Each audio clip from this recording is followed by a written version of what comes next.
जोहार नमस्कार। खबरें जो रहती हैं चर्चा में, खबरें जिस पर बातें होती रहती हैं, कुछ नवीनतम ताजा खास खबरों में से कुछ खबरों पर आइए नजर डालते हैं। जोहार दर्शकों, प्रस्तुत है झारखंड और देश की बड़ी खबरें। पहली बात झारखंड की। हेमंत सोरेन के नेतृत्व में झारखंड के प्रतिनिधिमंडल ने स्पेन में अहम बैठकें की, जिसमें राज्य में निवेश और विकास को बढ़ावा देने के रास्ते खोले गए। उन्होंने स्पेनिश चैम्बर ऑफ कॉमर्स और काउंसिल के सदस्यों को झारखंड आने का निमंत्रण दिया, जिससे राज्य में नए अवसरों का आगाज हो सकता है।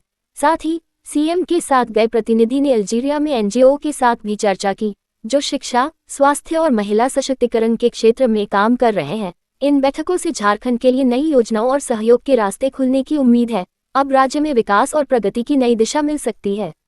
हेमंत सोरेन के विधानसभा क्षेत्र में किडनी चोर की अफवाह के चलते ग्रामीणों ने पुलिस गश्ती दल पर हमला कर दिया। साहिबगंज के चेहरपहाड़ गांव में गुरुवार रात जैसे ही पुलिस पहुंची, ग्रामीणों ने उन्हें नकली पुलिस समझकर हमला बोल दिया, जिससे 4 पुलिसकर्मी घायल हो गए। एक पुलिसकर्मी की हालत गंभीर होने पर उसे इलाज के लिए रेफर किया गया। थाना प्रभारी ने इस घटना पर 20 नामजद और 50-60 अज्ञात लोगों के खिलाफ प्राथमिकी दर्ज की है। पुलिस अब मामले की गहनता से जांच कर रही है और कार्रवाई की तैयारी कर रही है। झारखंड में स्वास्थ्य सेवाओं में क्रांतिकारी बदलाव की तैयारी पूरी रफ्तार पर है। स्वास्थ्य विभाग ने ऐलान किया है कि इस साल के अंत तक सभी सदर अस्पतालों में हर तरह के ऑपरेशन की सुविधा उपलब्ध होगी। 219 विशेषज्ञ डॉक्टरों और 200 हॉस्पिटल मैनेजरों की भर्ती का काम युद्धस्तर पर शुरू कर दिया गया है। रांची सदर अस्पताल की तर्ज पर पूरे राज्य के अस्पतालों को अत्याधुनिक सुविधाओं से लैस किया जा रहा है। और सबसे बड़ी बात, चिकित्सकों और स्वास्थ्य कर्मियों को मिलेगी विशेष प्रोत्साहन राशि, ताकि इलाज में कोई बाधा न आए।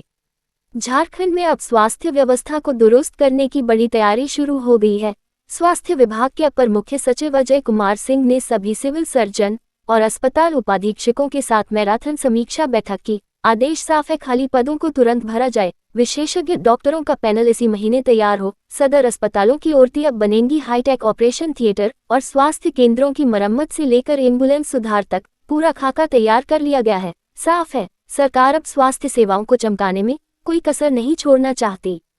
सीबीआई ने रांची में साउथ ईस्ट सेंट्रल रेलवे के चीफ इंजीनियर विशाल को 32 लाख रुपए की घूस लेते हुए गिरफ्तार किया। साथ में उनके रिश्तेदार और एक प्राइवेट कंपनी के 2 लोग भी पकड़े गए। जांच में पता चला कि यह घूस रेलवे के अंडरब्रिज और ओवरब्रिज ठेके के बदले दी जा रही थी। 21 अप्रैल को कंपनी के एमडी ने इंजीनियर से मिलकर घूस की रकम तय की और यह राशि रांची में उनके रिश्तेदार तक पहुंचाई गई। सीबीआई ने रंगे हाथ पकड़ते हुए चारों को गिरफ्तार कर लिया और कई दस्तावेज और कैश बरामद किए। झांझरिया निर्माण लिमिटेड ने घूस बड़े प्रोजेक्ट हासिल करने के लिए दी थी। झारखंड के मंत्री सुदिव्य कुमार सोनू अब खुद ही विवादों में घिरते नजर आ रहे हैं। पहले उन्होंने पहलगाम हमले पर हिमाचल के सीएम सुखविंदर सिंह सुक्खू से इस्तीफा मांगा और फिर महबूबा मुफ्ती को जम्मू कश्मीर का सीएम बता दिया। भाजपा नेताओं ने उनकी मानसिकता पर सवाल उठाते हुए कहा कि इरफान अंसारी जैसे नेताओं के साथ उनकी संगत का असर अब उनके बयानों में साफ दिख रहा है। इसके बाद भाजपा अध्यक्ष बाबूलाल मरांडी ने उन्हें शर्मनाक बयान देने के लिए आड़े हाथ लिया।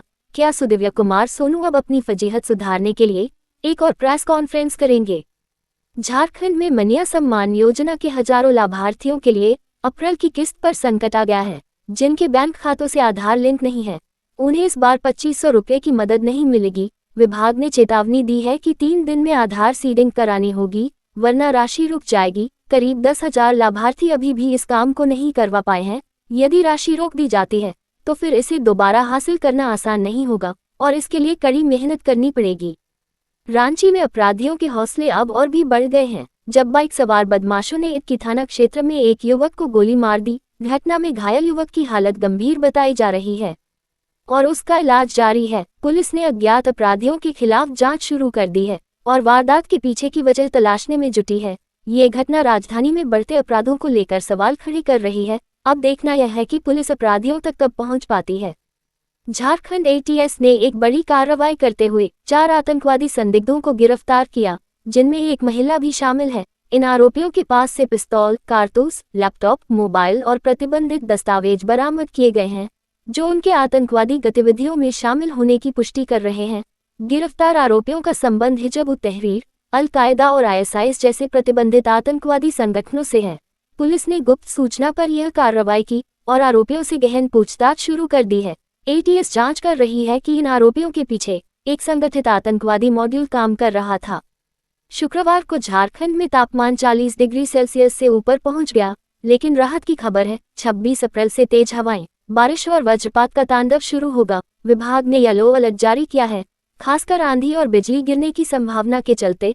27 और 28 अप्रैल को ओलावृष्टि और आंधी के साथ तेज गर्जन का भी अलर्ट है।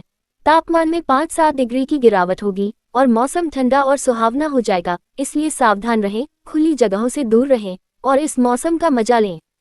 रांची से एक चौंकाने वाली खबर, बेवफा पति और उसकी प्रेमिका को कोर्ट ने सुनाए एक साल की जेल की सजा और 10,000 का जुर्माना। 3 साल पुराने इस केस में आरोप था कि पत्नी के होते हुए पति ने अपनी चचेरी जेठानी, जो 6 बच्चों की मां थी, से अवैध संबंध बनाए। पत्नी जब विरोध करती थी तो उस पर जुर्म किए जाते थे, मारपीट और दहेज के लिए प्रताड़ना तक पहुंच गई थी। मामला अदालत में गवाहों की पेशी और सबूतों के आधार पर नेपोलियन महली और सहोदरी देवी को दोषी करार दिया गया। पत्नी ने रंगे हाथों पकड़ा था, केस दर्ज कराया और अब इंसाफ की गूंज पूरे रांची में सुनाई दे रही है।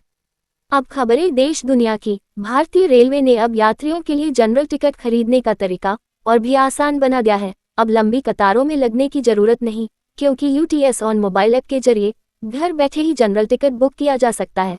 यूपीआई जैसे डिजिटल पेमेंट ऑप्शन से टिकट खरीदा जा सकता है और टिकट मोबाइल पर मिल जाता है। इसके साथ ही स्टेशनों पर भी क्यूआर कोड के जरिए ऐप डाउनलोड करना और टिकट बुक करना बहुत ही आसान हो गया है। इस नए सिस्टम से न केवल समय की बचत होगी, बल्कि नकली टिकट की संभावना भी कम हो जाएगी। 22 अप्रैल को पहलगाम में हुए आतंकी हमले के बाद मोदी सरकार ने भारत में रह रहे पाकिस्तानी नागरिकों का वीजा रद्द कर दिया और उन्हें भारत छोड़ने का आदेश दिया। रांची और जमशेदपुर में पाकिस्तानी नागरिकों की पहचान हुई है, जिनकी उम्र अधिक है और वे वीजा एक्सटेंशन पर रह रहे थे। हालांकि केंद्र ने ये साफ किया है कि पाकिस्तान के हिंदू नागरिकों के वीजा पर कोई असर नहीं पड़ेगा और उन्हें भारत में रहने की अनुमति दी जाएगी। वहीं पाकिस्तान के मुस्लिम नागरिकों को तुरंत भारत छोड़ने के लिए कहा गया है। ये निर्णय मानवाधिकारों के तहत पाकिस्तान में धार्मिक उत्पीड़न झेल रहे हिंदुओं के लिए भारत का शरणार्थी नीति का हिस्सा है। कश्मीर के पहलगाम हमले के विरोध में लंदन स्थित पाकिस्तानी दूतावास के बाहर भारतीय मूल के लोगों का प्रदर्शन हुआ, लेकिन एक चौंकाने वाली घटना ने सबका ध्यान खींच लिया। वीडियो में पाकिस्तानी दूतावास के अधिकारी अताशे तैमूर राहत को प्रदर्शनकारियों की ओर गला रेतने का इशारा करते हुए देखा गया, जो कूटनीतिक मर्यादाओं का उल्लंघन माना जा रहा है। पाकिस्तानी राजनयिकों ने भी अभिनंदन वर्तमान की तस्वीर लहराकर प्रदर्शनकारियों को उकसाने की कोशिश की। इस घटना के बाद सोशल मीडिया पर आक्रोश फैल गया और लोग अधिकारी के खिलाफ कड़ी कार्रवाई की मांग कर रहे हैं। ब्रिटेन की विदेश मंत्रालय की ओर से फिलहाल कोई प्रतिक्रिया नहीं आई है। कश्मीर के पहलगाम में आतंकवादी हमले के बाद पर्यटक धीरे धीरे अपने घर लौट रहे हैं, लेकिन हाईवे लैंडस्लाइड के कारण बंद था, जिससे फ्लाइट्स की डिमांड बढ़ गई। श्रीनगर एयरपोर्ट पर भीड़ बढ़ गई और यात्रियों को लंबी कतारों का सामना करना पड़ा, जबकि एयरलाइंस कंपनियों ने किराए में भी भारी वृद्धि की। श्रीनगर से दिल्ली तक का हवाई किराया 25,000 रुपये तक पहुंच गया। इस हमले से कश्मीर का पर्यटन सेक्टर भी संकट में है, जहां हाउस बोट्स की बुकिंग में 80% की गिरावट आई है। डल झील पर काम करने वाले कई परिवारों के लिए यह आर्थिक नुकसान का कारण बन गया है। पहलगाम आतंकी हमले के बाद भारत ने पाकिस्तान के पानी पर सीधा वार किया, जिससे पाकिस्तान में खलबली मच गई है। पाकिस्तान के प्रधानमंत्री शहबाज शरीफ ने गिरफ्तारी देते हुए भारत को चेतावनी दी कि अगर पानी रोका गया तो पाक सेना इसका करारा जवाब देगी। वहीं बिलावल भुट्टो ने सिंधु नदी को पाकिस्तान की सांझी विरासत बताते हुए कहा कि अगर पानी नहीं मिलेगा तो खून बह जाएगा। पाकिस्तान के नेताओं का ये बयान उनके पानी पर नियंत्रण को लेकर गुस्से और तनाव को दर्शाता है। अब दोनों देशों के बीच पानी पर संघर्ष और भी तीव्र होने के आसार हैं। 22 अप्रैल को पहलगाम में हुए आतंकवादी हमले के मुख्य आरोपी आदिल अहमद ठोकर की काली करतूत अब सामने आए हैं।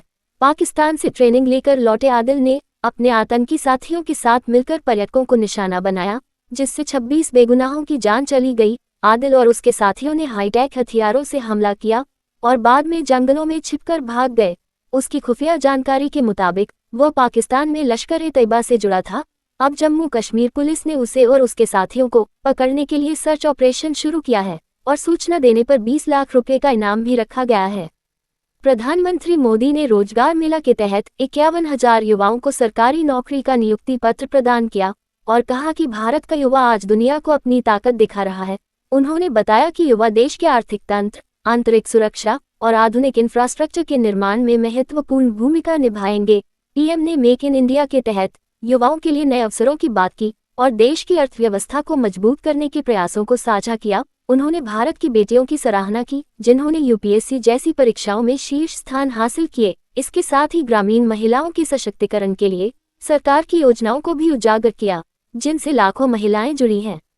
गोवा में प्रवर्तन निदेशालय ईडी ने 1000 करोड़ रुपए के भूमि घोटाले का पर्दाफाश किया जिसमें फर्जी दस्तावेजों से उच्च मूल्य वाली जमीनों को हड़पने का खुलासा हुआ। साजिश के मास्टरमाइंड रोहन हरमलकर सहित अन्य आरोपियों ने राजस्व रिकॉर्ड में छेड़छाड़ कर प्रमुख पर्यटन क्षेत्रों की जमीनों को अवैध रूप से बेच दिया। इस घोटाले में 600 करोड़ रुपए से अधिक की संपत्तियां जब्त की गई हैं। जांच में ये भी पता चला कि अपराध की आय को रियल एस्टेट और लग्जरी वस्तुओं में निवेश किया गया था। ईडी अब इस घोटाले में शामिल अन्य लोगों और सरकारी अधिकारियों की भूमिका की जांच कर रहा है।